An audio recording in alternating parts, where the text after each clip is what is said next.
السلام عليكم متابعينا الكرام، تحياتي لكم أينما كنتم وارتحلتم. موعد وتوقيت مباراة قوية ستجمع بين فريق الأهلي المصري حامل اللقب وشبيبة القبائل الجزائرية، ويتواجدان الفريقين في المجموعة الثانية، وهي مجموعة تعد أقوى مجموعة، التي تضم كل من الفريق الجيش الملكي المغربي ويانغ أفريكانز التنزاني. وسيستقبل فريق الأهلي المصري فريق شبيبة القبائل الجزائري في استاد القاهرة الدولي.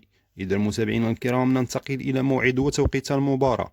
موعد المباراة يوم السبت 22 نوفمبر على الساعة 5 بتوقيت المغرب والجزائر وتونس، وأما بتوقيت مصر فهو على الساعة 6 مساء، وبتوقيت السعودية على الساعة 7 مساء. والقنوات الناقلة أعزائي الكرام قناة بيان سبور HD5. إذا متابعينا الكرام، ما تنساوش تخليونا التعاليق ديالكم الزوينين والتوقعات لهذه المباراة القوية.